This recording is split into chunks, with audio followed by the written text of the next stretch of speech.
Okay, dear friends, good evening. How are you?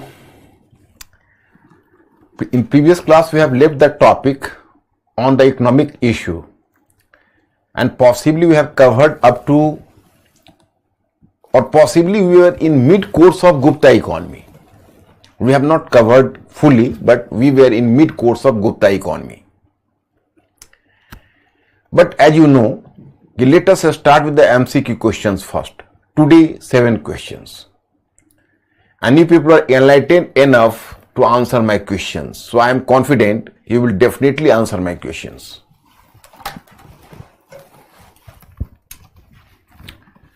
The rulers credited with issuing lead coins belonging to which of the following dynasty?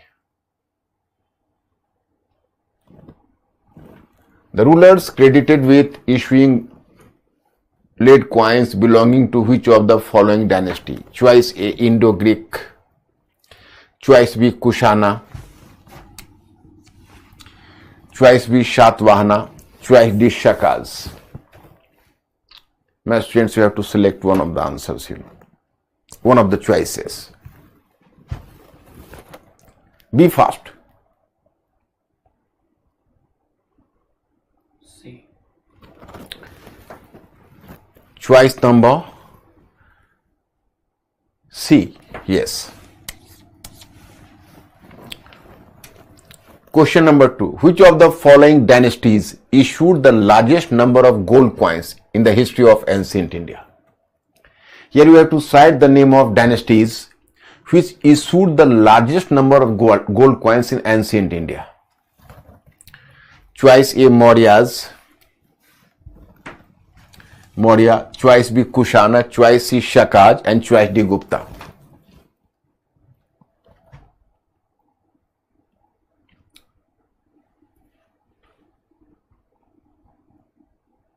Maximum D.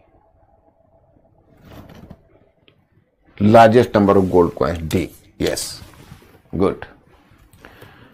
Question number 3. Dinar type coins were based on which of the following patterns? Dinar type coins. Matlab you are informed here that there is the one type of the coins that is called dinara. Dinara type coins were based on which of the following patterns? Choice A, Greek. Choice B, Roman. Choice C, Iranian. And choice D, Chinese.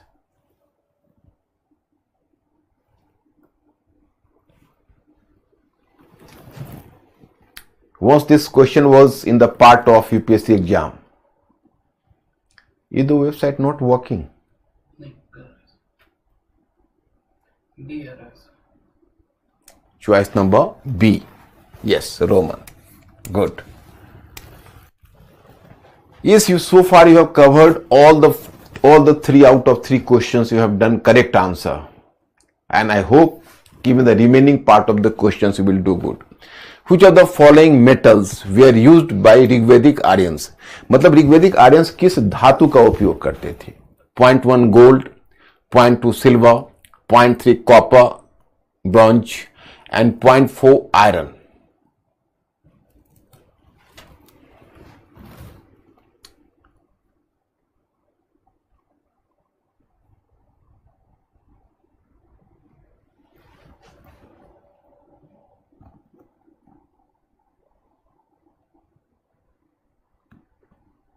C. Choice number C is the correct answer. Mr. Ankur, website is not functioning, not moving. Presence का मैं message आ रहा है. Okay. So now answer is choice number C. Have they selected choice number C? Yes. Yes, good. Question number 5. Assertion reasoning. Pura is mentioned in the Rig Veda, but Nagar town is not mentioned. Reasoning. Rig Vedic economy was a rural economy. Be fast. Choices are clear. मतलब उसमें है कि आपको पूर्व का वर्णन है, नगर का वर्णन नहीं है, और जो ऋग्वैदिक इकोनॉमी है वो ऋग्वैदिक इकोनॉमी एक रूरल इकोनॉमी है.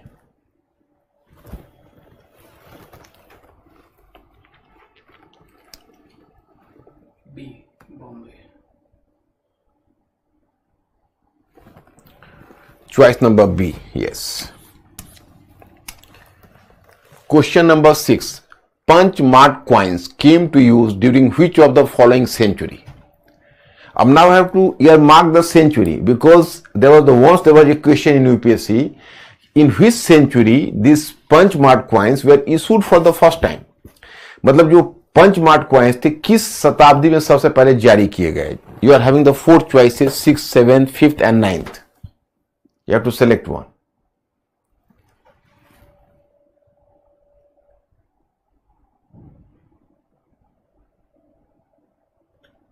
A. No, 5th, C. C is here the correct answer. Question number 7. This is the last one. In the postmodern period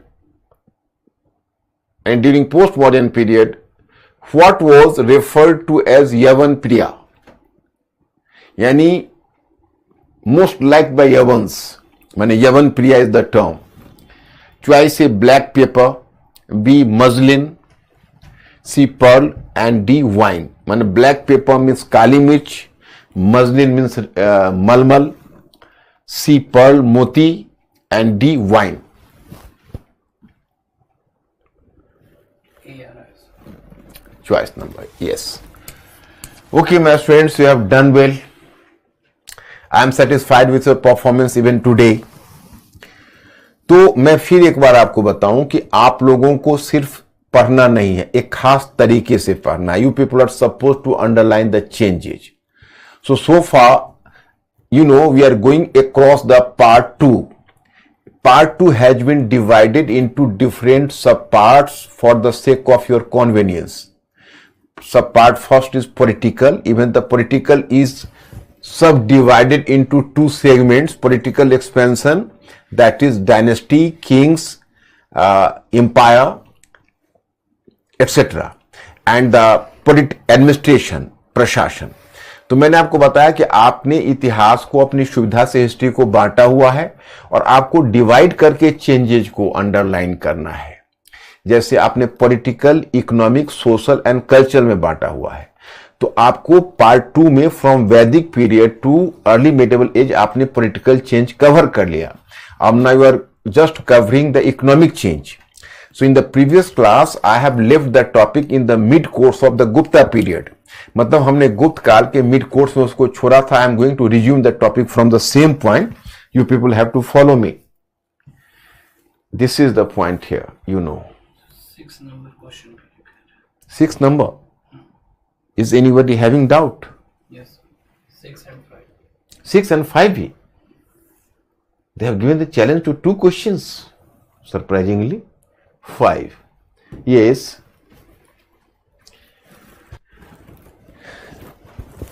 जो स्टेटमेंट है वो स्टेटमेंट को इससे पुष्टि होती है कि रूरल इकोनॉमी है. पुर की चर्चा है और नगर की चर्चा नहीं है. ओके. और रीजनिंग में दे रहा है कि इकोनॉमी रूरल है, तो आपको क्यों नहीं एक्सप्लेन करता है? तो इस अरे सॉरी, ओहो, actually you people have selected a wrong answer, most of you. Mister Ankur has inform me and it was just in a fit of moment. I could not take notice and I myself had approved the choice number B. It is wrong. Whosoever has made a point of objection, you have done the intelligent work.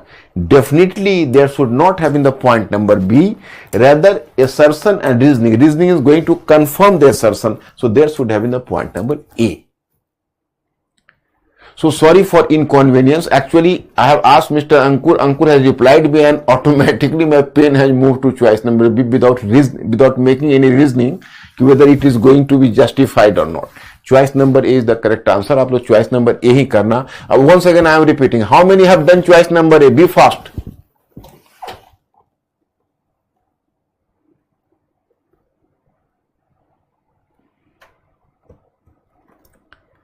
I'm just waiting for your response, please.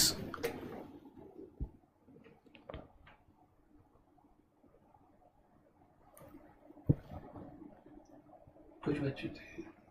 Choice number A. Choice number A is the correct answer. 5 and 6. 6 is the correct, because That is not exactly 6th century BC, 5th century BC is the correct answer. Actually, I have just selected this choice with a full sound mind. There was no question of confusion. In the previous question, I have been a bit slack. That's why it happened. Okay? Okay.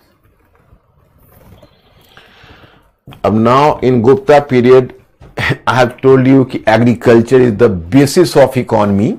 Agriculture is in thriving position because land grants were always giving support to agriculture. You people are well aware of the fact. जो भूमि अनुदान है उससे हमेशा कृषि को फायदा होता है, क्योंकि नए नए क्षेत्रों में जब कृषि का प्रसार होता है और जो आबाद भूमि नहीं है उसको आबाद किया जाता है.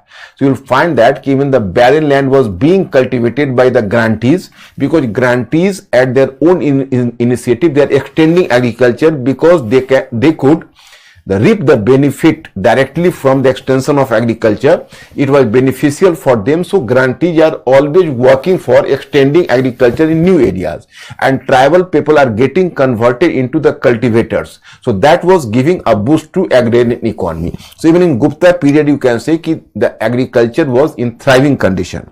Then irrigation. In irrigation you can say that definitely during Gupta period irrigation was in developed position, and at private level there was the development of a part of irrigation. Here I have to inform you, will find a term arghatta. Arghatta means that you are just drawing water from the well. The very simple method was you are taking a container, and a container is bound. Container is, you can say, bounded through a rope, and you are dropping the container and drawing the water. It is a very simple method, and in household at that time this method was being used. But normally you can say that the more developed method was that there was some sort of wheel. Wheel matlab is कहोगे कि in the some pulley, and not pulley in one sense you can say that you are taking a branch of the tree or a bamboo and taking the rope, and the rope are bound together through a lot of containers, and you are just a lot of containers, and one by one containers were just pushed into the well, and after being carried, it was, you can say, the rope garland. You are just using the rope garland, and a bamboo, this rope garland is carrying a number of containers. So a number of containers are carrying the water, and the water is just throwing into a deep gabarband, and from this gabarband means you can say the water is through a channel, the water is moving to the field. मतलब उसमें होता ये था कि उसको रोप garland इसलिए कहते हैं कि वो एक जैसे या तो पेड़ कोई ब्रांच है, पेड़ का कोई ब्रांच है यानी उसकी शाखा है, कोई उसका या फिर कोई बैम्बू वगैरह कुछ इस तरह के एक वुड का प्रयोग करते हो, उसमें आप एक गोल रस्सी का माला बना देते हो, उसमें करीब 20 कंटेनर बांध देते हो, और एक कुएं के उस साइड, दूसरा इस साइड, वेल की इस साइड, एक उसको ऐसे ऐसे खींचेंगे, दूसरा उसको ऐसे ऐसे एक पुश करेगा नीचे, एक ऊपर की तरफ खींचेगा, तो 1 बाय 1 कंटेनर भरता जाएगा और फिर वो सामने गड्ढे में गिरेगा, उस गड्ढे से पानी फील्ड में जाएगा. तो इसको कहते थे अर्घटा, अर्घट इसको बोलते थे. And later Banabhatta during the period of Harsha the Banabhatta has use the term ghati yantra. Banabhatta has use the term ghati yantra for the same araghatta. Anyway, so in irrigation there was the use of arghatano, and even the state was giving support to irrigation. Here I have cited the example of Askand Gupta and his officers Pandatta and Chakrapalit who repaired Sudarshan Lake in Kathiawar region. तो मैंने example आपको दिया है कि अस्कंद गुप्त के समय पंडदत्त और चक्रपाली जो उसका ऑफिसर था, उसने काठियावाड़ रीजन में क्या किया, तो उसने एक तरह से वाटर को वहां पर चैनलाइज किया, उसने मतलब वहां पर सुदर्शन लेक का रिपेयरिंग की है. Craft, the various types of craft under Gupta, you can say 64 types of crafts have been mentioned by Kamasutra of वात्सायना.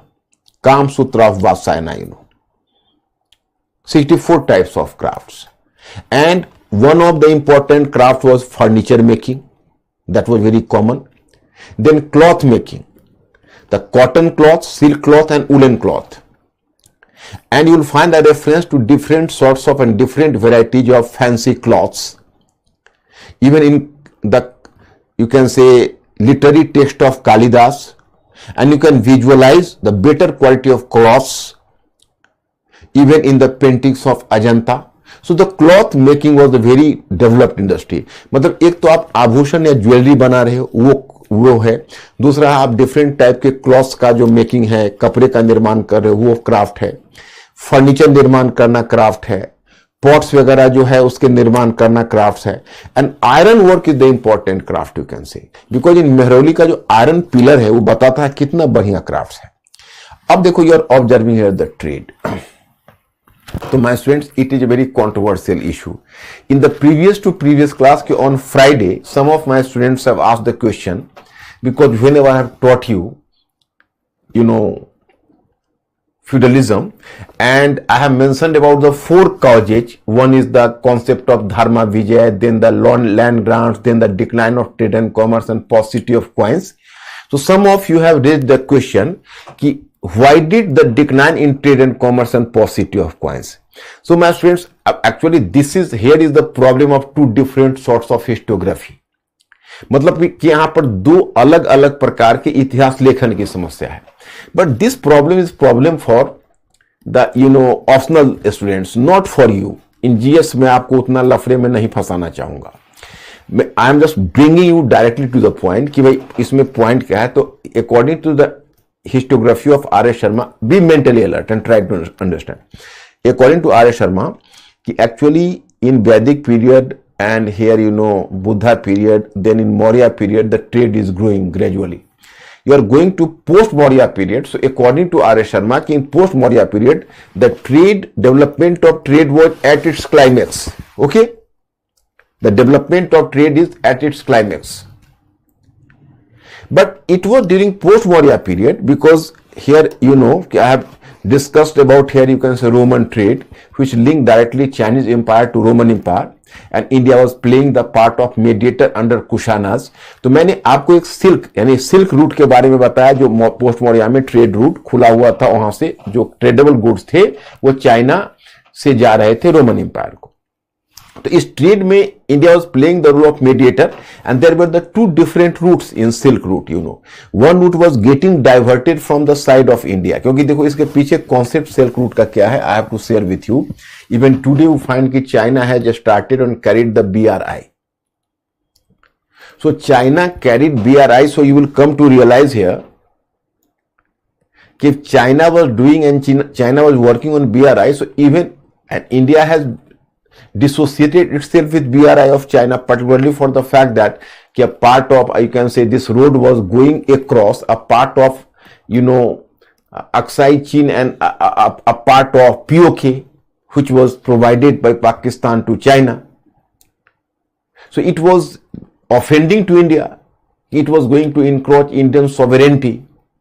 That's why India has boycotted this BRI program, and once India boycotted this program, so it became a major concern for China. Why?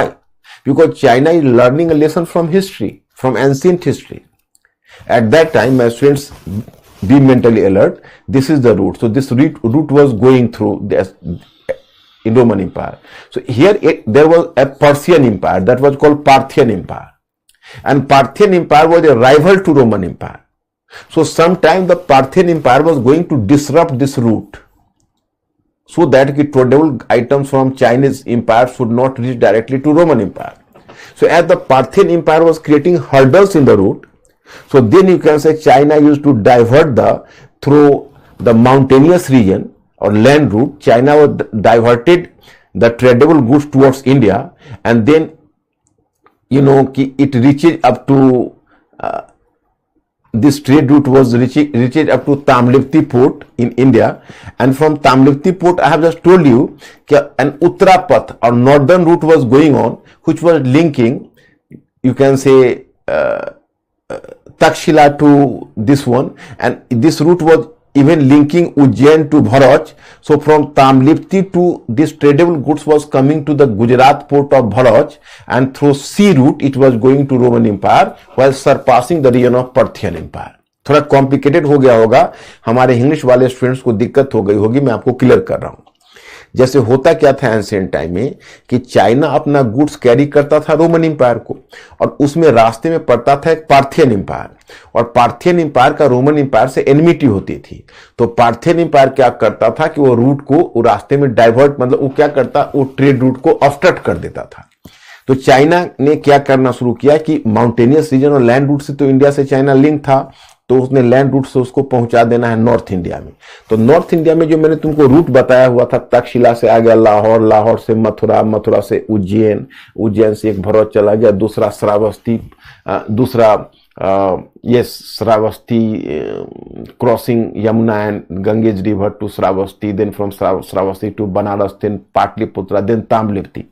तो Tamralipti port है बंगाल में, और वहां से जब उस root को पकड़ के जाओगे तो गुजरात में एक भरत पोर्ट है। तो बंगाल के ताम्रलिप्ति में पहले चाइना अनलोड करता था अपना गुड्स, वहां से पहुंच जाता था भरत, और अरबियन सी होकर और रेड सी होकर वो निकल जाता, तो सीधे वो मेडिटेरियन सी क्रॉस करके और फिर पहुंच जाता वहां रोमन एम्पायर को, और मेडिटेरियन सी से तो वहां पर पार्थियन एम्पायर बीच में टच ही नहीं होना था। तो ये रूट था। तो बिना इंडिया के सपोर्ट के चाइना ट्रेड कैरी नहीं कर पाता था एंशिएंट में। अभी चाइना का प्रॉब्लम यह है, China was concerned about the fact that कि this BRI China created, but this and CPEC was created in Pakistan. You know, Pakistan it was named as CPEC. This route was going, but in Pakistan, Balochistan was the very hostile region to Pakistan, and it was the Balochistan was basically a rebel state. So there was the permanent, anarchy and upheavals in Balochistan. So China is concerned about the fact that if in Balochistan there would be any major revolts, my route would be disrupted. And if India could have been cooperated with China, so then China could have diverted its goods through Indian port to this route, but India was not doing cooperation with China. तो ये China के concern का कारण आज भी है, जिसको तुम सिल्क रूट कहते हो। अब खैर anyway, my point is come to the point. So I was just making clear, come to the point here. अब देखो, अब you are according to R. Sharma, कि from Vedic period to Buddha trade was growing, then from Buddha to Maurya trade was going, from Maurya to post Maurya due to the Roman trade, the trade was reached up to its climax, but it was at the level of post Maurya gradually in 3rd century, because there was the continuous invasion on Roman Empire, in Europe by barbarous German invaders. So Roman Empire became so much disturbed that it made a major cut in the importable items from India and China. So according to R. S. Sharma, due to this factor, the certain towns started to decline and there was disruption in trade, and certain towns started in decline. So trade or towns came to this level, but thanks God, because Roman Empire was the two Roman Empire in history, you have to be informed. One was Western Roman Empire, another was Eastern Roman Empire. Eastern Roman Empire was known as Byzantine Empire. Western Roman Empire was the, you can say, major importer of spices, exclusively black pepper from India. And Eastern Roman Empire was just, having the greater fascination for Indian silk. So just the trade was disrupted with the Western Roman Empire, but thanks God the trade was quickly resumed with Eastern Roman Empire. So as the Eastern Roman Empire started to purchase Indian products, so this loss was compensated. So that's why after slight decline of the town or slight decline of the trade, now you can say that this decline just stopped and trade and economic prosperity could have been maintained throughout Gupta period. तो Gupta period में भी आपने यह महसूस किया होगा, जैसे एक आर एस शर्मा कहते हैं कि पोस्ट मौर्य पीरियड में क्या हुआ कि ट्रेड अपने और जो टाउन है वो अपने क्लाइमेक्स पर था, तो नॉर्थ से जर्मन लोग थे, उसने रोमन इंपायर पर अटैक कर दिया, तो रोमन इंपायर डिस्टर्ब हो गया। तो क्या हुआ कि इंडिया और चाइना से जो प्रोडक्ट वो मंगाता था उसको मंगाना उसने डिसरप्ट कर दिया। तो उससे क्या हुआ, इनका ट्रेड डिस्टर्ब हुआ इंडिया का, तो कुछ टाउन्स का डिक्लाइन शुरू हुआ। लेकिन तभी ईस्टर्न रोमन इंपायर, बिजेंटियन इंपायर से इसके ट्रेड रिलेशनशिप हो गए, तो डिक्लाइन रुक गया। इसलिए गुप्ता पीरियड में थ्रू आउट इकोनॉमिक प्रॉस्पेरिटी बनी रही। लेकिन just after end of the Gupta period, means की in the mid of 6th century, according to R.S. Sharma, कि gradually the Eastern Roman Empire, which was a major consumer of silk items from India and China, so this Byzantine Empire or the merchants of Byzantine Empire did some sort of machination and stolen away certain, you can say, silk worm from China and started to produce silk themselves. So as Byzantine Empire started to produce silk itself, so it made a major curtailment in the silk trade from China and India, and it gave a larger setback to Indian trade. So in the end of Gupta period, there was the decline of trade, town and paucity of coins. मतलब अब देखिए, मैं English वाले बच्चों को थोड़ा support कर दूं। जैसे यहां पर मैंने आपको यह बताया कि R.S. शर्मा के अनुसार कि बिजेंटियन इंपायर से जो इंडिया का ट्रेड रिलेशनशिप जुड़ गया, तो इकोनॉमिक डिक्लाइन, जैसे ट्रेड का डिक्लाइन, टाउन्स का डिक्लाइन रुक गया था, और गुप्ता पीरियड में थ्रू आउट इकोनॉमिक प्रॉस्पेरिटी बनी रही थी। लेकिन फिर क्या हुआ कि 6th century के मिड में, यानी गुप्ता पीरियड के अंत में, फिर क्या हुआ कि इनका ये कहना है कि ट्रेड एंड जो गुप्ता पीरियड के अंत में जो बिजेंटियन इंपायर के जो मर्चेंट्स थे वो काफी चालाक निकले, और चाइना से जो रेशम बनाने वाले कीड़े थे उसको चुरा कर ले गए, and they started to produce silk themselves.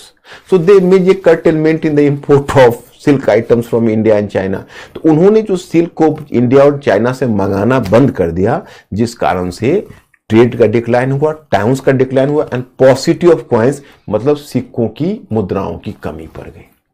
अब लिंक इट टू ये गुप्त काल के अंत में, इसका मतलब है कि गुप्तोत्तर काल में, यानी पोस्ट गुप्ता पीरियड में, throughout there was the declining trade, money economy and towns. Even during the you can say early phase of early medieval age, because after Gupta period, post Gupta period, that is between 6th century to 750 C, and then early medieval age means ki 750 to 1200 C. So starting from 700 C to 1200 C, you can say initially between, you can say 750 to 10, the trade remained to be declining, town remained to be declining. But according to R.S. Sharma, कि from 10th century onwards, as there was the creation of a big Arabian empire, there was the creation of a big Arabian empire in West Asia. And once again from 10th century onwards, Arabian empire started the demand of products from India. So external trade revived. So बाह्य व्यापार है फिर revive किया, तो फिर एक बार economy grow करने लगी 10th सेंचुरी के बाद, और फिर अर्बन सेंटर्स का रिवाइवल शुरू हो गया। ये R.S. शर्मा का कहना है 10th सेंचुरी के बाद। लेकिन 6th सेंचुरी से 10th सेंचुरी ट्रेड, टाउन और जो नगर है उसका डिक्लाइन मानते हैं कि 6th सेंचुरी से 10th सेंचुरी, फिर 10th सेंचुरी के बाद फिर एक बार वो अपसर्ज हुआ। उसी को फेडरलिज्म से जोड़ते हैं। वो कहते हैं कि एक्चुअली हुआ ऐसा कि जब ट्रेड का डिक्लाइन हुआ, टाउन्स का डिक्लाइन हुआ और पॉसिटी ऑफ कॉइन्स हो गया, तो पॉसिटी ऑफ कॉइन, जब मुद्राओं की कमी पड़ गई, तो अब there was a crisis for the state कि how to make a payment to officers. So in place of cash they started to pay through land grants. So it was going to just, you can say, intensification of land grants. It was going to encourage the land grants, and the land grants, you can say, and resulted into secular land grants, means that the land grants to officers, land grants to military officers. So finally it led towards the growing feudalization in India. तो वो कहते हैं कि भाई देखिए, जब मुद्राओं की कमी पड़ गई, नगरों का पतन हुआ, तो फिर उनकी मजबूरी हो गई कि भाई ऑफिसर्स को आप पेमेंट कैसे करें। तो ऑफिसर्स को कैश के बजाय लैंड ग्रांट्स में पेमेंट करने लगे। तो उससे क्या हुआ कि धीरे धीरे जितना लैंड ग्रांट्स बढ़ता गया, उतना ही जो फ्यूडल रिलेशन है, सामंती संबंध है, वो विकसित होते गए। It was the thesis by R S Sharma. तो अब थोड़ा कॉम्प्लिकेटेड, इज इट कॉम्प्लिकेटेड और are you comfortable? Any problem? So I am giving you the time, please communicate with me and make me assured कि वेदर यू आर क्लियर और do you need any help from me. Sir Deepanshu कह रहे थे कि sir उसमें 6th century में होना चाहिए answer. Punch mark coin were introduced by the different Mahajanapadas around the 6th century. No. 5th century BC. From 6th century BC, the Buddha just started, but NCERT R.S. Sharma has clearly mentioned the 5th century BC, and there was a question in UPSC. So Dipanshu, please please be satisfied with the answer 5th century BC.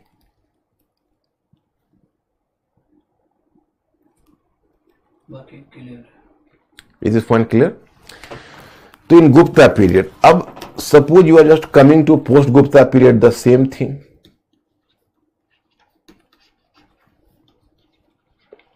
In post Gupta period, 6 to 750 BC, the agriculture growing or declining?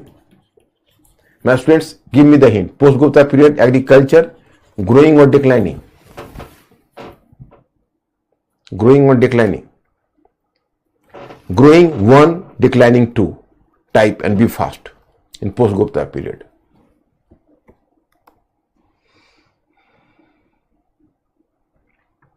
Growing 1, declining 2.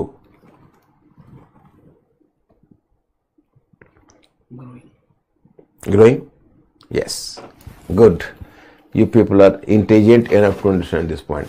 Because due to land grants are going on, the agriculture was expanding. And here you will find there was the growing emphasis over the production of horticulture. Bagwani kheti, production of horticulture. In Brihad Samhita is a text by Varah Mihir. So in Brihad Samhita you will come to know कि there was a hint towards grafting. Grafting मतलब जो फल के दो पौधे को आपस में जोड़ते हो, जिसको हिंदी में कलम लगाना बोलते हैं. If you might have heard the name. In English that is called grafting of two varieties of fruits. Two varieties of fruits you are doing the grafting. So definitely result would be the improved variety. So that is called the system of grafting. Kalam lagana. So horticulture was encouraged. Even irrigation. So now the intermediaries or feudal lords, they were giving support to irrigation. Van Bhatt has mentioned about Ghati Yantra. It means ki Arghatta was used in irrigation. So there was the wider agrarian expansion during post-Gupta period. Wider agrarian expansion and wider agrarian expansion in post-Gupta period and even during early medieval age, because it was very difficult today to make a distinction between the post-Gupta period and early medieval age. For your information, I have to inform you recently you will find so many books. Even Upinder Singh has composed a book on ancient and early medieval history, you know. Ranveer Chakrabarti has composed the text, and in both the text you will find one common thing, that they are using the term from 6th century to 12th century. They are not going to divide it in post-Gupta period and early medieval age. And it was difficult for the fact that for historians it became a greater challenge, because now it is very difficult to draw a line of demarcation between post-Gupta period and early medieval age trend-wise, whether it may be polity, whether it may be economy, whether it may be, you can say, culture, etc., etc. So now they came to be viewed as an organic whole. तो इसलिए जो trend यहाँ आपको दिख रहा है वही trend early medieval में दिखेगा. And what about trade and towns? So according to R S Sharma की ट्रेड एंड टाउन्स, बिकॉज अब कहो कि मैं आर एस शर्मा का बार बार नाम क्यों लेता हूं, क्योंकि ये बात आज अब ऑप्शनल पर्सपेक्टिव से हम लोग इसको डिनाई करते हैं, मतलब आर्य शर्मा को काउंटर बैलेंस करते हैं, क्योंकि जो एक दूसरे हिस्टोरियंस आ गए हैं बीडी चट्टोपाध्याय और हरमन कुल के और even Ranabir Chakravarti, they counter the view of Arya Sharma. तो खैर वो आप लोगों को मैं उसमें नहीं उलझाना चाहूंगा। तो trade, towns and coins, trade and towns का डिक्लाइन और क्वाइंस की पॉसिटी ये कॉमन फीचर रहा, लेकिन एग्रेरियन इकोनॉमी का वाइडर एक्सपेंशन हुआ पोस्ट गुप्ता में। और अर्ली मेडिवल एज में भी फिर वही चीज। In early medieval age, so far as agrarian economy is concerned, तो agrarian economy was expanding, उसमें कोई प्रॉब्लम नहीं। agrarian economy was going to expand and irrigation was moving on, the same horticulture, all the features are visible here which I have mentioned you earlier. The different sorts of, in South India it was under cholas, it was village society, that is called sabha, which was promoting irrigation, Then even you can say middlemen or intermediaries, because they were just owning a vast agriculture land and they were direct beneficiary from agriculture, so they themselves were giving support to irrigation through constructing new ponds and reservoirs. So in this way there was a support to agriculture. मतलब जो बीच में मध्यस्थ और बिचौलिए थे वो लोग भी नए नए तालाब का निर्माण कर रहे थे, जलाशय का निर्माण कर रहे थे और एग्रीकल्चर को सपोर्ट कर रहे थे। तो एग्रीरियन इकोनॉमी तो काफी ग्रो कर रही थी। अब ट्रेड एंड टाउन के बारे में मैंने आपको बताया कि इसको दो पार्ट में बांटते हैं। 750 to 1000 CE में डिक्लाइनिंग रहा, as you find from post-Gupta period, but from 1000 CE, the century onwards, there was the revival of trade due to creation of an Arabian Empire in West Asia, and Arabian Empire intensified the demand of Indian products once again. So there was the revival of trade and commerce and even the revival of towns. So on the same trend later in Delhi Sultanate and foundation of Delhi Sultanate, so that is visible. So we have reached up to from Vedic period to early medieval age. Now I am giving you some idea. Just my students inform me, can I visualize you people are sitting before me? Take here agriculture. What is the direction of expansion of agriculture? You people will inform me. Agriculture. Vedic period to Buddha age, grow. From Buddha age to Maurya age, agriculture is growing. From Maurya to post-Maurya, either agriculture is growing or declining. Growing or declining? Growing. From post-Maurya to Gupta, agriculture is growing or declining? Growing. Then from post-Gupta to early medieval age, agriculture is growing or declining? Growing. Then comes the turn of Delhi Sultanate later, part third. Even Delhi Sultanate growing, Mughal growing. Under the British rule it was declining. And then after freedom once again growing. So in this way agrarian economy. What about trade?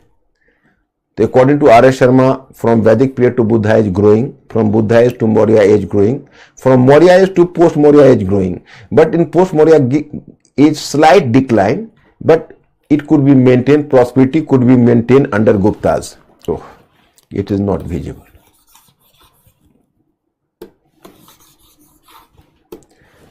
Trade and town.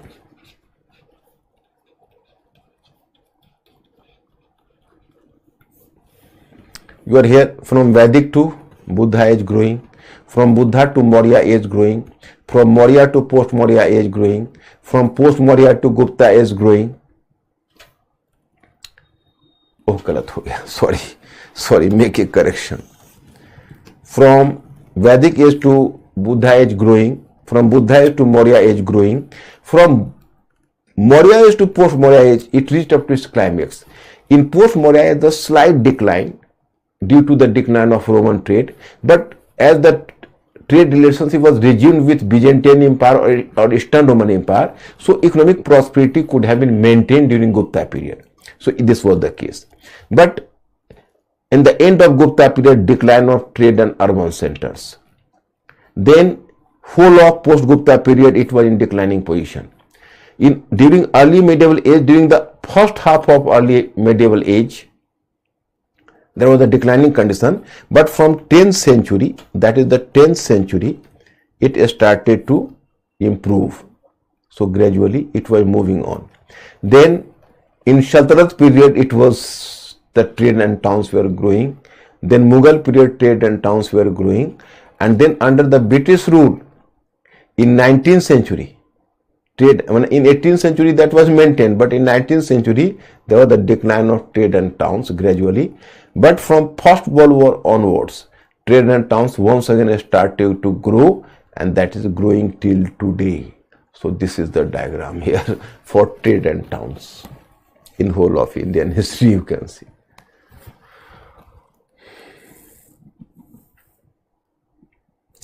My students, economy is over. Are you giving me permission to move to society? It depends upon you. I am just waiting for your note, your response. Sir, Ashish Kaneki, sir, in post-Gupta period, what is the status of coin? Paucity of coins. You'll find simply that some coins at the time of Harsha, only 6 coins you find. There is although my friends, I am very sorry to inform you, I have to work against the basic demand of today's historiography. Today's historiography does not believe that there was a paucity of coins, but in a general studies, you have to follow the same method. आर्य शर्मा का ही method को follow करो. The post Gupta period में paucity of coins है. Even the early phase of early medieval is the paucity of coins है. उज्ज्वला कह रहे हैं कि सर ब्रिटिश पीरियड में डिक्लाइन हुआ, तो उनका फोकस क्या था सर? नहीं, फोकस ये था कि उन्होंने तो डी इंडस्ट्रियलाइज किया और डी अर्बनाइज किया ना, वो तो यहाँ से बहुत सारे रिसोर्सेस को, क्योंकि आप किसने पूछा है? Ujjwala. Have you not attended my modern class? Ujjwala, do you not know कि the British had to develop India the market for the British manufactured goods. So as they had to develop the market for the British manufactured goods, so their railway policy, their trade policy, their industrial policy, all were frustrating and all were, you can say, discouraging to Indian industries, the handicraft industry. So there was the decline of handicraft industries. And decline of handicraft industries, so there was a ruralization of economy because a large number of urban handicrafts which had been doing production from centuries, so they had to move to the rural areas and got associated with agriculture. So it was ruralization. So Gaurav पूछ रहे हैं, how agriculture is related to crafts? Agriculture is related to agriculture surplus. When the agriculture started to give surplus, so it means that a large number of people would be free from the clutch of agriculture and they could involve themselves into other sorts of occupation, including craft, trade. Some will turn to be part of ruling class. Some would turn to be the part of peasant class. तो जो agriculture surplus देता है तो उसका economy के on segment पर उसका impact पड़ता है. Part of agrarian products was even become the, you can से, part of the trade circulation. अगर एग्रीकल्चर सरप्लस है तो ट्रेड को भी प्रोत्साहन मिलेगा. सर सपोज करें कि लैंड ग्रांट से इकोनॉमिक हार्म होता था कि नहीं किंग को? देखो आशुतोष, फ्यूडलिज्म का तो हिस्टोग्राफी, आशुतोष का क्वेश्चन है कि लैंड ग्रांट से किंग को हार्म होता था या नहीं.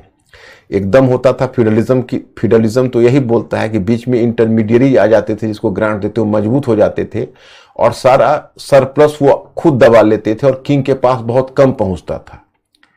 तो इस बेसिस पर वो तो सही बोल रहे हैं कि किंग को हार्म होता था.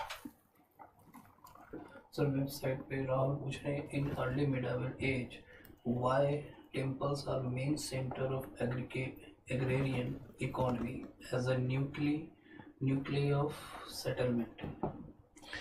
Actually, Rahul, possibly Rahul, you are coming from history optional side. That's why you are so curious. Actually, देखो, बेसिकली जो टेम्पल है तो in South India it was temple, nadu temple and sabha. They were doing a lot. Brahmadeya, nadu mandir and brahmadeya, they were doing a lot for the development of agriculture. So temple basically the nobles and the kings were giving donations to temples. So temples could maintain the larger chunk of land. Temples used to employ the hard labor on land. Temple used to give support to irrigation. And temple was, you can say, carrying its own cultivation. So temple became basically a major catalyst behind the development of agriculture in South India. And here I have to inform you that particularly in South India, the temple played a major role in economy and even in, you can say, society. So temple was, there is a term in South India, temple economy. Even it played the role in urbanization. Even it played the role in craft production. Vikas, can you say, if intermediaries were harmful, then why kings didn't eliminate them? Actually, now became beyond the kings. Vikas, your question is, if the intermediaries were harmful, so why did not king terminate them? So Vikas, here I have to inform you, actually it became beyond the capacity of king now, because the intermediaries became so mushroomed and so entrenched at the lower level. So it was beyond the capacity of the king to terminate them now. But why I have started to smile at your question, because you have unconsciously and innocently you have raised the same issue, the issue which had earlier been raised by a great scholar Harbans Mukhia, who tried to counter आर्य शर्मा. जैसे हरवंश मुखिया ने आर्य शर्मा को कहा कि शर्मा जी आप जो कर रहे हैं, जो किंग ने लैंड ग्रांट्स दिया, इस कारण से फ्यूडलिज्म आ गया और फ्यूडलिज्म से किंग कोई हार्म हुआ, तो आप तो यही सिद्ध कर रहे हैं कि the king themselves became their own grave diggers. माने किंग ने अपना कब्र खुद खोद लिया, तो ऐसा क्यों किया किंग ने? This question was raised by Harbans Mukhia to Arya Sharma. And we recently, Vikas had innocently raised the same question. That's why I started to smile. What a coincidence in the nature of question.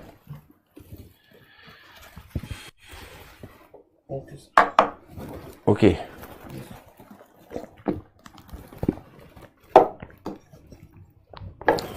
And now I have to move to society. And once again, we have to make a long travel. Society.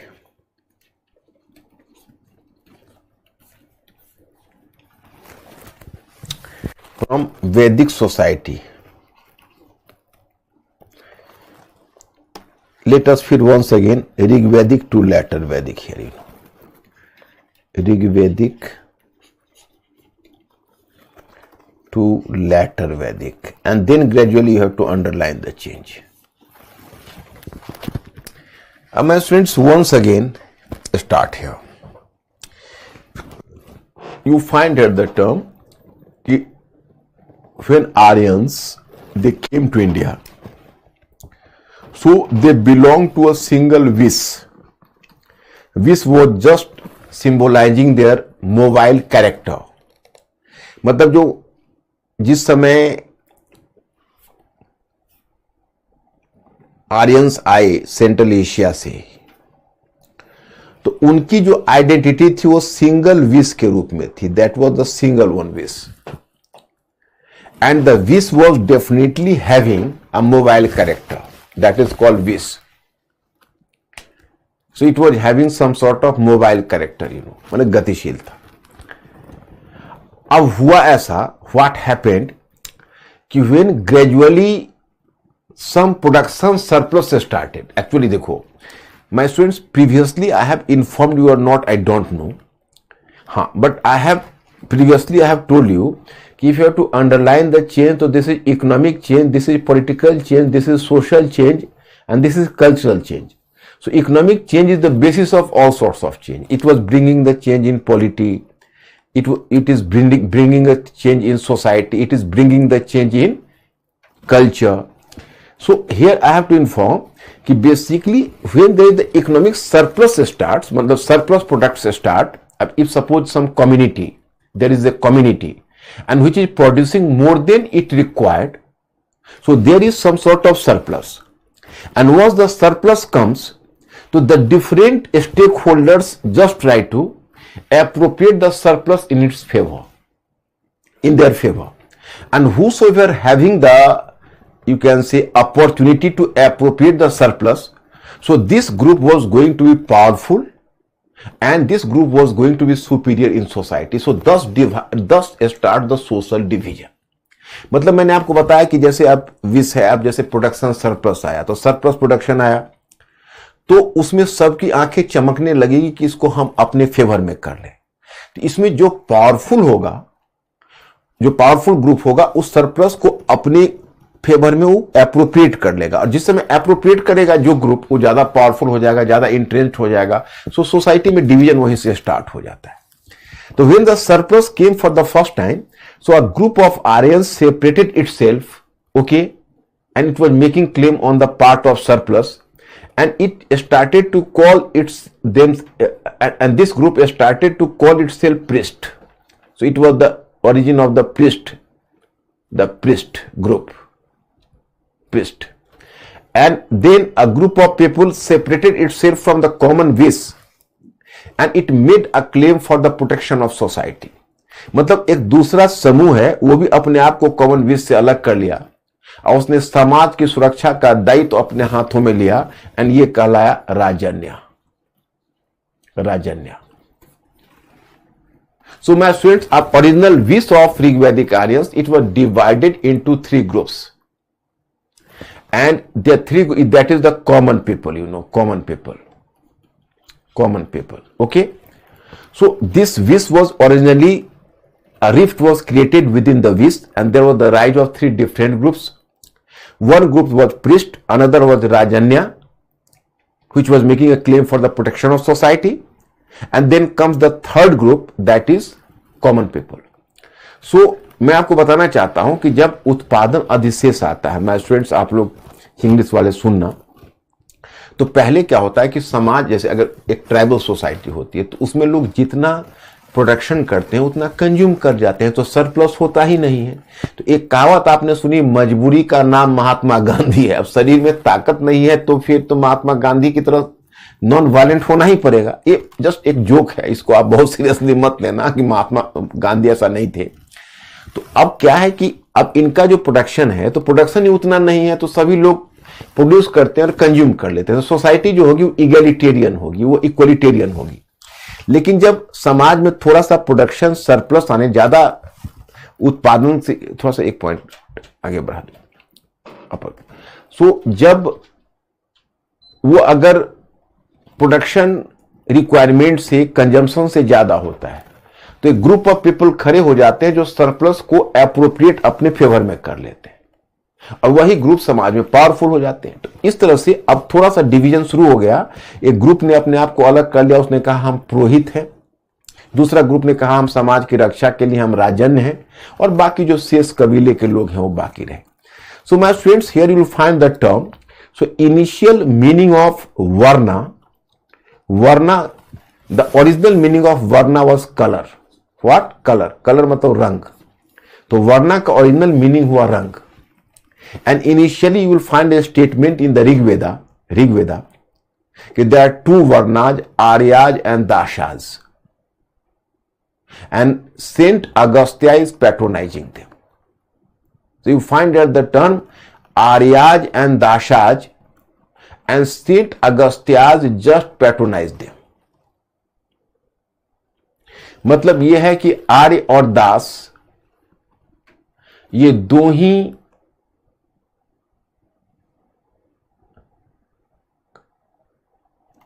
माने आर्य और दास ये दो ही वर्ण हैं, और उग्र प्रकृति के जो ऋषि हैं वह उनका पोषण करते हैं। ये बेसिकली ऋग्वेद का स्टेटमेंट है।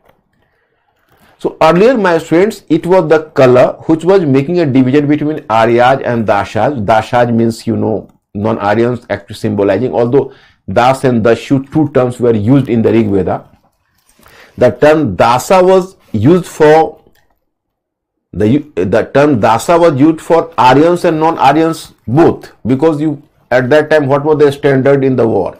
In the standard in the war was that कि suppose if you are a defeated party, so normally the members of defeated party were enslaved. It was the standard at that time. Even in Mahabharata war you will find कि Duryodhana was provoking Dronacharya कि better to capture Yudhishthir and put under him under your captive, so that once he was going to be a captive, he would be easily enslaved, and after being a slave, he could never make a claim on the throne. So even without a war, the Mahabharata would be concluded. This war would be concluded. So this was the game plan of Duryodhana, which could not work due to the role of Krishna and Pandava etc.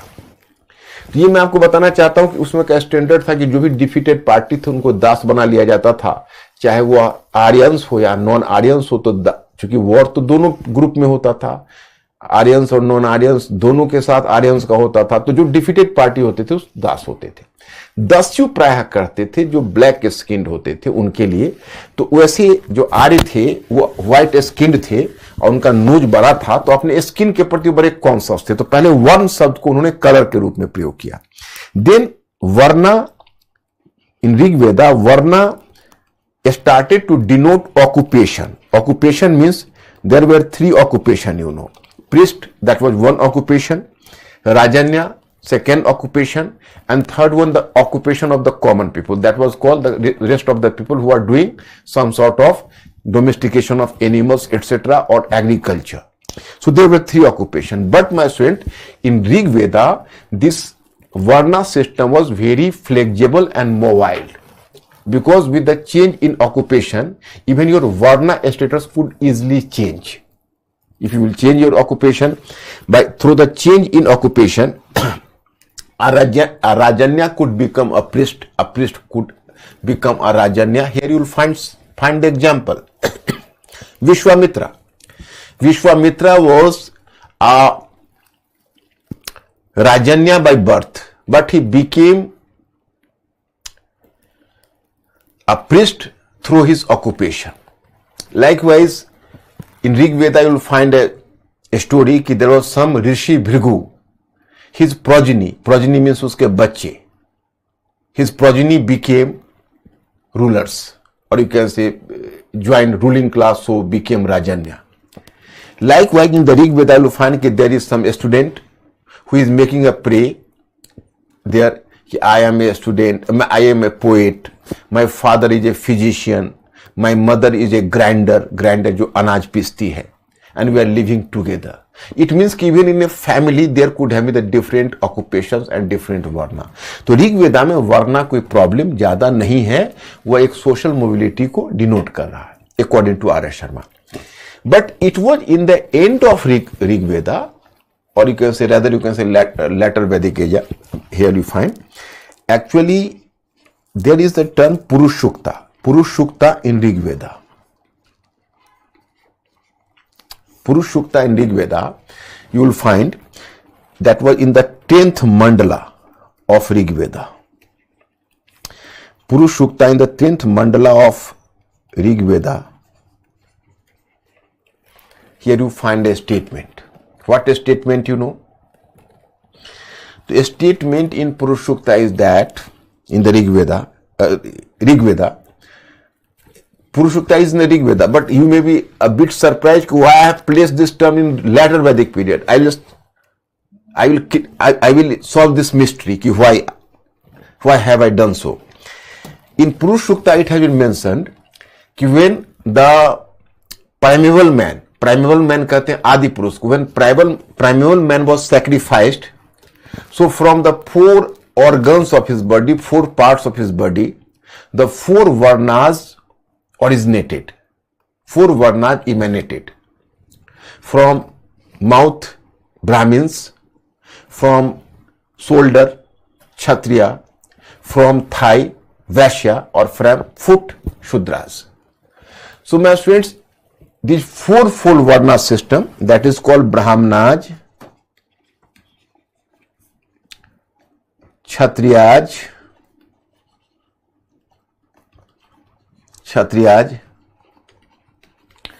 Vaisyas, and Shudras. So 4-fold varna system came into existence for the first time in Purush Sukta of the Rig Veda. That was mentioned in the 10th of Mandala. But R.S. Sharma is getting it associated with later Vedic period for the fact कि according to him कि actually this 10th mandala of Rig Veda was just an interpolation. Interpolation means कि that was added later during later Vedic period. After making a very, you can say, making a scrutiny of the Rig Veda or making the close examination of Rig Veda, they came to the conclusion that from Mandala 2 and 7th are the earliest part of Rig Veda, and this part 1st and part 10th Mandala, they are added later during later Vedic period. So fourfold Varna system should be associated with the later Vedic period. And once Sudras came into existence, so Brahmanas, and you will try to find out the functions. So Brahmanas had to provide education, perform sacrifice, and he has to take donations from the people. मतलब जो ब्राह्मण है उसका काम है sacrifice. Sacrifice का मतलब हुआ कि वो यज्ञ करेगा और दान देगा, दान लेगा और एजुकेशन प्रोवाइड करेगा. और जो क्षत्रिय है, Kshatriya will give protection to society. Kshatriya, the literal meaning of Kshatriya, that who bears chhatra, power. And here you find that during later Vedic period, as the iron implements came into use, so even the war weapons were manufactured through iron tools. So that's why Kshatriya emerged to be more powerful. And then Vaisyas. Vaisyas was the only producer and taxpayer class. मतलब ये एक ही मात्र वैसे ही था जो उत्पादक था, वही उत्पादक भी था और वही कर चुका था. मतलब he was called Anas Balikirta because he was giving tax to the state. And Shudraj were supposed to provide service to upper 3 varnas. उसका काम ऊपर के 3 वर्णों की सेवा करना था. तो Brahmins, Kshatriyas and Vaisyas, the 3 combined together, they were known as Dvijaj.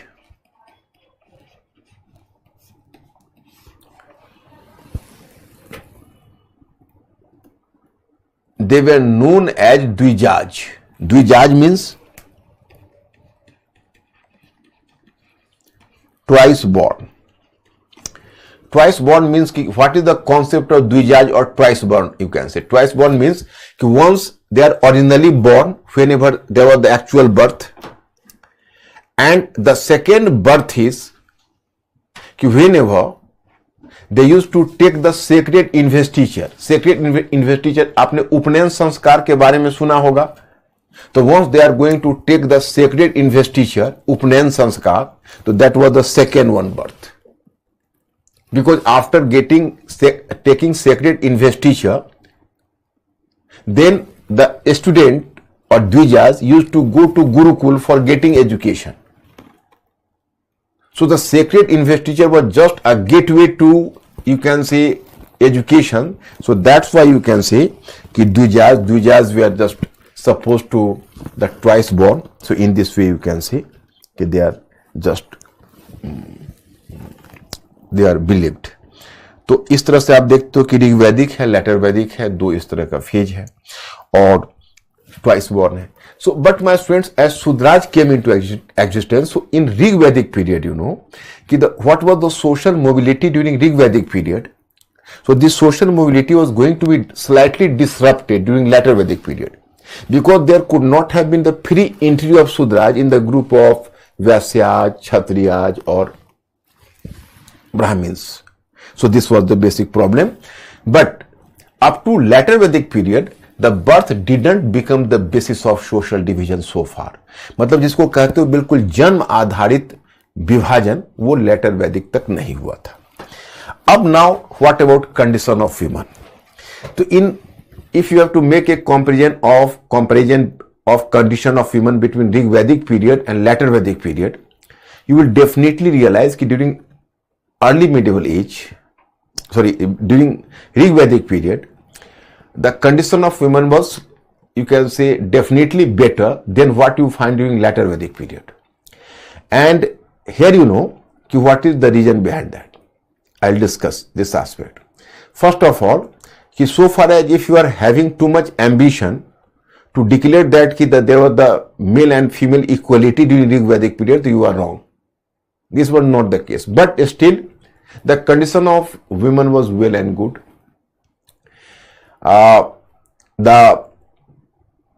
You can say brave male child was desired. There was desire for a brave male child. But even the birth of a daughter was not discouraged. It was at least not discouraged. The women used to, a girl was married at the age of 16 and 17th. A girl was married at the age of 16th and 17th. Okay. And you are also informed about the fact that a girl was married at the age of 16th and 17th after puberty age. Even the girl was entitled to education. In Rig Vedic period, you will come to know about a number of the women scholars like Ghosha, Apala, Vishwara, Lopamudra, etc. They were the properly educated, and some of women are even given the credit to have, you can say, composed the Vedic mantras. So educated they were. They even used to participate in sacrifice along with her husband. They used to go to battlefield also. And the women in the Vedic period used to attend Sabha. I have told you about Sabha, Samiti, Bidathan, Ganso, Sabha. Not in Samiti but Sabha. So the condition of women was better. But in later Vedic period, you can say, slightly her condition declined. Slightly. You cannot find any major change, but slightly. In what way? So in the text Atriya Brahmana, which belongs to later Vedic period. मतलब जैसे आप ऋग वैदिक से उत्तर वैदिक में जाओगे तो उनका पोजीशन थोड़ा सा डिक्लाइन किया है. ऐत्रेय ब्राह्मण में वो कहते हैं कि ऐत्रेय ब्राह्मण कहता है मतलब जो a male child is the source of happiness and a female child is the cause of sorrow.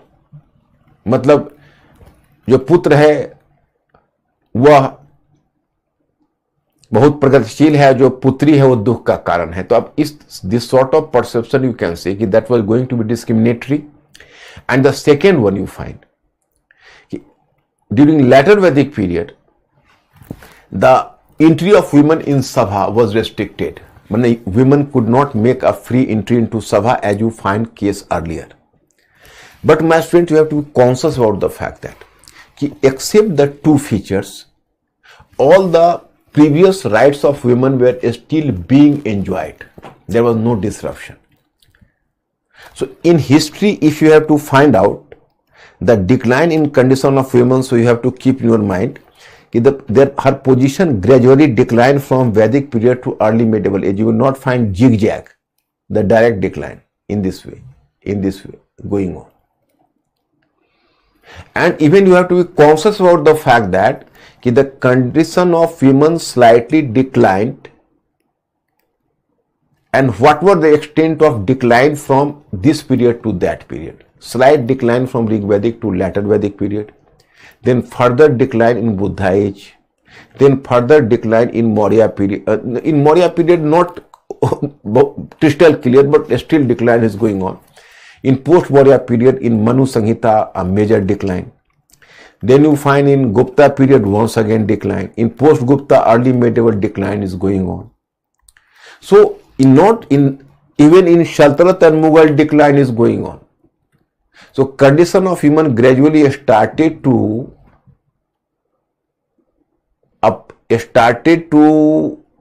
you can say make an upward mobilization from 19th century reforms movement onwards.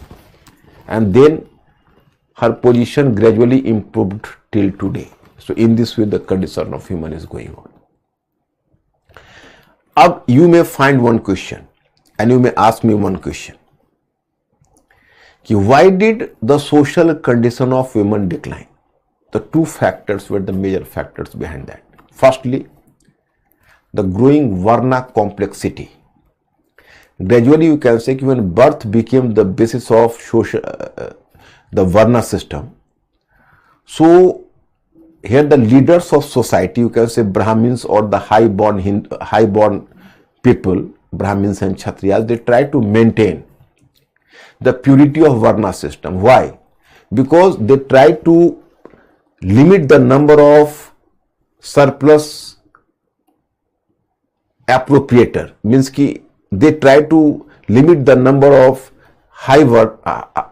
you can say high Varnas, because they were reaping the benefit and surplus production from society, and they try to increase the number of low Varnas because they were associated with cultivation and agriculture. So they consciously put a control over the fertility of women, because if women could have been given the freedom, actually my students used to not take it wrong, I am deadly opposed to the Varna system. Simply I am just trying to explain what was the rationale of the conservative elements of society behind, you can say, putting control over women in society in order to maintain the purity of Varna. Because if women could have got freedom, and if a high-born woman or the women from a high Varna was going to get married to a low Varna people, so then what would be the status of progeny? That will bring anarchy in society and Varna system would be removed and disturbed.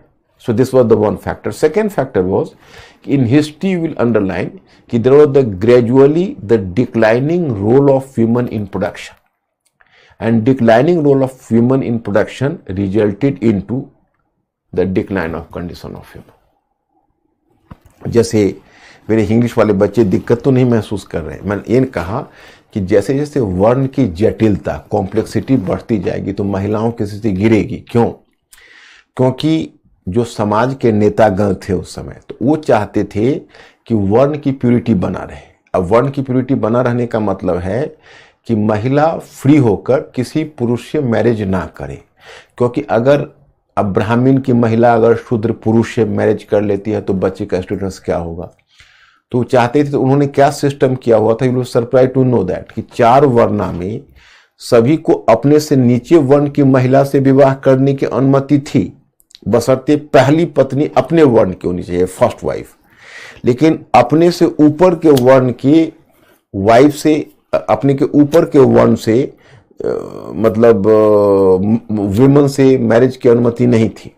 अगर ऐसा होता, अगर नीचे के वर्ण की women से marriage करते तो वो कहलाता anuloma type of marriage, that was permissible. लेकिन ऊपर के वर्ण के विमेन से मैरिज करते तो कहता pratiloma type of marriage, and that was not permissible. Anuloma and प्रतिलोमा।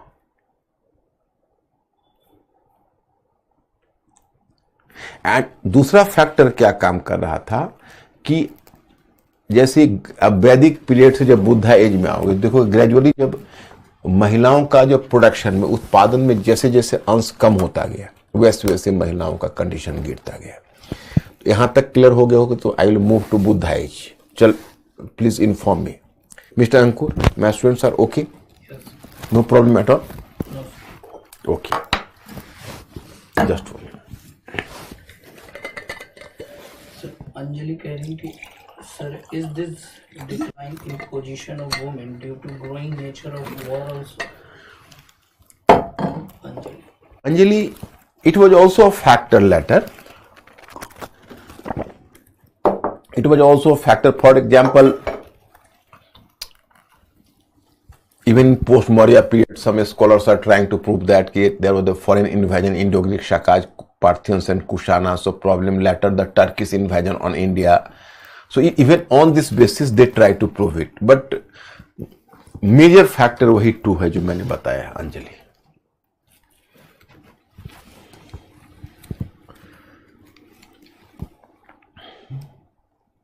Should I move further, Mr. Ankur?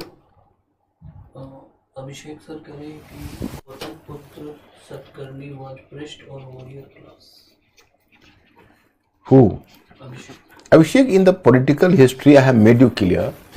Even the Satavahanas, they were coming from tribal origin, but it was in order to legitimize their position and in order to make their position legitimate as a king, the Satavahanas consciously, you can say, assumed the Brahmanic status, but they were not originally Brahmins.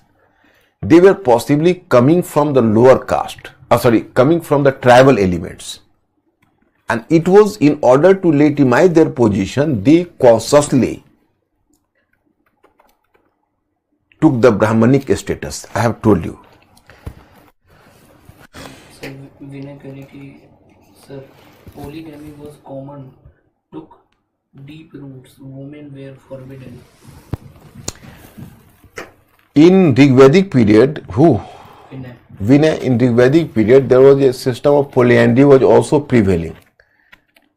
Because in the instance of Draupadi, who was having 5 husbands, even you can say in instance of Draupadi, you will find here the more than one husband, you know. So virtually in the Vedic period, you will find certain elements of polyandry, but this system was breaking because it was the hangover of the tribal model. So normally in history, ancient history, you will find कि the polygamy was permissible but not polyandry. मतलब एक महिला एक ही पुरुष से विवाह कर सकती थी, लेकिन एक पुरुष एक से अधिक पत्नियां रखती थी. So that was called polygamy was prevailing. Sir Shivani करी सर प्लीज एक बार 2 फैक्टर दोबारा एक्सप्लेन कर दीजिए. Which 2 factors? Shivangi, what do you mean by 2 factors? So far I understand. One factor was the growing complexity of Varna system. Growing complexity of Varna system का मतलब हुआ कि जैसे आपने पहले वर्ना ऑक्यूपेशन के आधार पर था, तो वर्ना बदल जाता था. फिर बुद्धा एज से उसको बर्थ के आधार पर कर दिया गया. तो वंस अगर वर्ना सिस्टम बर्थ के आधार पर हो गया, तो इसका मतलब यह हुआ कि अब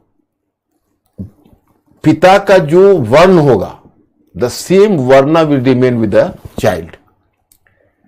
तो उसमें एक प्रॉब्लम क्या हो रहा था उसमें कि अगर विमेन फ्री होकर मैरिज कर ले किसी लोअर कास्ट के मेल से, तो फिर उसका जो प्रोजनी का स्टेटस है वो कंफ्यूज हो जाएगा और वर्ना सिस्टम कोलैप्स कर जाएगा. तो इसलिए क्या होता था, जो सोसाइटी के जो लीडर होते थे, जो हाई बॉर्न जैसे ब्राह्मण्स हुए, ये हुए, तो उन्होंने जानबूझ के इसको बहुत स्ट्रिक्ट कर दिया प्रतिलोमा टाइप ऑफ मैरिज को, कि कोई लोअर हायर क्लास की जो विमेन है वो लोअर क्लास के मेल से मैरिज नहीं कर सकती. अगर मान लो कि ब्राह्मण के अगर फीमेल अगर किसी हायर कास्ट किसी लोअर कास्ट के शूद्रा से मैरिज किया, तो उसका बच्चा को चांडाल का स्टेटस दे देते थे ताकि वो हिम्मत ना करे. So that's why I have told you कि it was the complexity of varna system which made the condition of social condition of women decline. मैंने declining condition due to complexity of varna system, वो 1 फैक्टर मैंने शिवांगी कहा. दूसरा factor कहा कि the declining role of women in production. जैसे पहले क्या हुआ कि वीमेन प्रोडक्शन में हिस्सा लेती थी वैदिक तक. बुद्धा एज के बाद धीरे धीरे एक मैसिव एग्रीकल्चर शुरू हो गया based on the plough agriculture, and the slaves and workers were involved into cultivation. So the women rule into the production. So as she lost the role in production, so their social condition declined. So in this way it was going on. In Buddha age, you know, कि the fourfold Varna system, four Varna system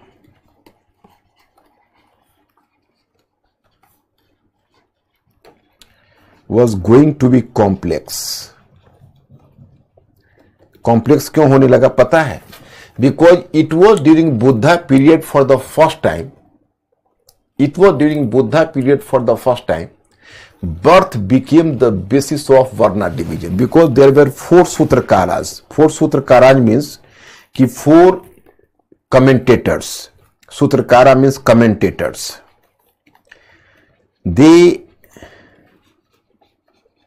They wrote commentary on Dharma Sutra. Dharma Sutra was a text and they wrote commentary on Dharma Sutra. Who were these commentators? Here I will cite some name. Who were the commentators, you know? I will cite some names. One was Gautam. Next, Vasishtha. These were the name. These are the imaginary name. You have not to be serious. So Gautam and Vasishtha belong to North India. Then Apastamba and Bodhayana in southern India. So these four commentators wrote commentaries over Dharma Sutra, and they consciously made the Varna division a very rigid system. They declared birth as the Varna division. Basis of Varna division, it means that now the son could not change their Varna, and his Varna, a son could not change his Varna, and the Varna of the son would be exactly based on that of his father. So my students, it is from here the basis for the rise of caste would emerge, or the basis for the caste system was prepared. अब caste system कैसे, तो मैं आपको बताता हूं. मतलब वर्ना का जो कंट्रावेंशन होता था वो दो कारणों से होता था. अगर किसी हाई बॉर्न विमन से कोई अगर लो बॉर्न मेल मैरिज कर ले तो ये वर्ण संकर, तो ये है pratiloma type of marriage, and it is completely the contravention of varnas. So if there is the you can say contravention of varna, so the progeny would be called Varna Sankara. Likewise, if a low born, or you can say a person from lower varna is going to adopt the occupation of that of higher varna, so it was also contravening the varna rules. So that is known as contravention of varnas. It is known as contravention of varnas, you know. And that is Varna Sankara. और आगे यही वर्ण संकरा सबसे पहले cast के रूप में ढलता चला जाएगा. वर्णा 4 होंगे, ब्राह्मण, क्षत्रिय, वैश्य एंड शूद्र, एंड लेटर कास्ट होगा 5000 इंडिया में आज भी है. तो बेसिस कास्ट बनने का कैसे तैयार होगा, तो basis of the caste system would be prepared in Buddha age itself. अब as the varna complexity was going on, so the condition of women declined, and now a female was supposed to be subordinated to the male members of society, under father, under husband, and even later under son. So a female member of society had to be subordinated to the male members. And during this Buddha age, for the first time, you will come to know about,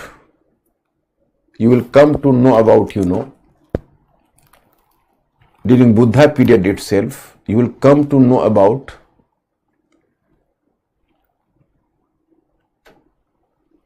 dowry system, beginning of dowry system. Just recall कि Bimbisara was the king of Magad.